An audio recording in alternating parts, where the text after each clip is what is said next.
السلام علیکم۔ وہ تو آپ کی تدبیروں کو اڑا کر رکھ دے گا، وہ غار پر ایسا جالا بنائے گا ساری دنیا حیران پریشان ہو جائے گی۔ اس غار کے اندر کون ہو سکتا ہے؟ اور ساری بات وہی تو تھی، اور وہ کمزور جالا اللہ تعالیٰ نے قوی دلیل بنا کر کھڑا کر دیا۔ بس آپ لوگ اللہ کے ساتھ دانائی نہ کرنا، آپ سیدھا سادہ مان لینا، بس غلطی ہو گئی، معافی عطا فرمائی جائے، سرکار معافی دیتے، اللہ سے معافی مانگ لیں۔ یہ کبھی نہ کہنا حالات ایسے تھے، میں وہاں پر کیا کرتا۔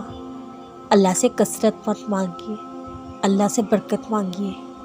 کثرت آزمائش ہے جبکہ برکت ایک نعمت، کثرت نصیب ہے جبکہ برکت خوش نصیبی۔ کثرت آپ کا اندازہ ہے کہ اس قدر ہو تاکہ آپ کی ضروریات پوری ہو۔ برکت اللہ پاک کی گارنٹی ہے، جو ملے گا اس میں ضروریات لازمت پوری ہوں گی۔ کثرت کی خواہش بے چینی اپنے ساتھ لاتی ہے، یہ بے چینی سودا بن کر دل و دماغ پر چھا جاتی ہے، فکر کا شکار کر دیتی ہے، شکر سے دور کر دیتی ہے، جبکہ برکت کے ساتھ قناعت شکر لازم ملزم ہے۔ شکر ہی وہ شے ہے جو رحمت خداوندی اللہ کی کنجی ہے۔ کثرت والے حساب میں پھنس کے برکت والے پار لگ کے۔ کیا آپ کے پاس ایسی پوشیدہ تکلیف ہے جسے اللہ کے سوا کوئی نہیں جانتا؟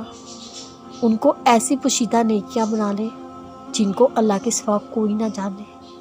آپ کی وہ بیماری جسے اللہ کے سوا کوئی نہیں، اس کے لیے خفیہ صدقہ کریں جسے اللہ کے سوا کوئی نہ جانے۔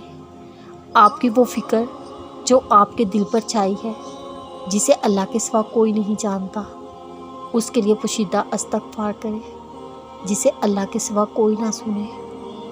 بے چینی جو آپ کو لاحق ہے جسے اللہ کے سوا کوئی نہیں جانتا، اس کو لیے رات میں 2 رکعتیں پڑھیں جسے اللہ کے سوا کوئی نہ دیکھے۔ اس طرح ہر پوشیدہ چیز کے ساتھ معاملہ کریں جو آپ کو تکلیف دے، آپ پر چھا جائے، جسے اللہ کے سوا کوئی نہ جانتا ہو۔ ان کے لیے ایسی چھپی نیکیاں کریں جنہیں اللہ کے سوا کوئی نہ جانے۔